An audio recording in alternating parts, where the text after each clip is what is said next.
Bamako, Mali's capital, a new financial institution is taking shape.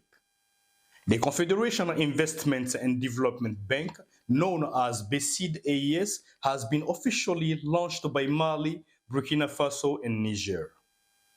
Capitalized at the 500 billion CFA francs, nearly 900 million US dollar, the bank is designed to finance infrastructure, energy, and agricultural projects across the three Sahelian states. Unlike previous development lenders, the BCID AES will be funded in part by national tax revenues, with each country contributing around 5%. These countries have seen each other succeed fast after withdrawing from the international organization system. They've also missed access to external funding. We have seen, like in the case of Mali, where budgetary support was suspended for a long time. We remember that the budgets of 2023, 2024 and 2025 were budgets without support, and also at the regional level, at the level of the CDAO. We have also seen sanctions imposed by neighboring states that have also restricted their financing capacity. So the choice to go to this bank is first of all a sovereign choice, a choice of financing of their institutions and their structural projects. Small business owners say access to credits remains one of the biggest obstacles to growth.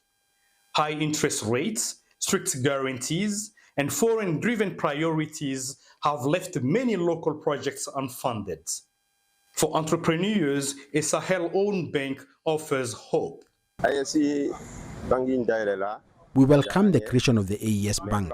However, in the transport sector, access to bank credit remains very difficult. Even when we have contracts with large companies, banks require additional guarantees such as land or houses, and often refuse to finance activities based solely on contracts. These are the obstacles we face.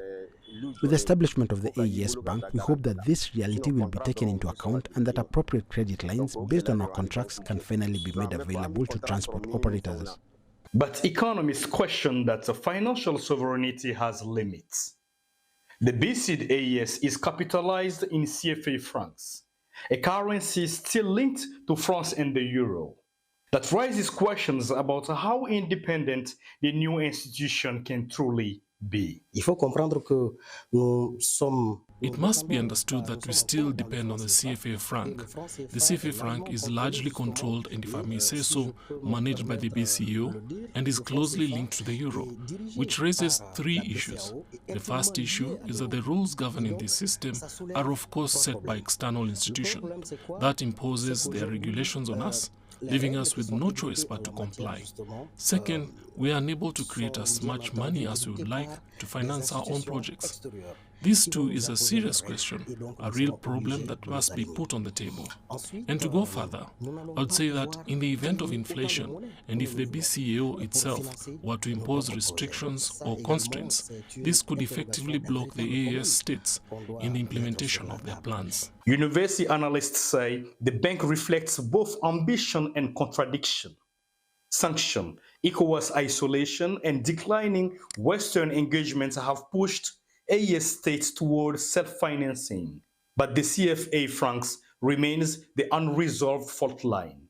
Monetary system creation is a fairly long process, and it should be handled with certain prudence. I know that at this stage, the question is certainly about how Asian countries cooperate.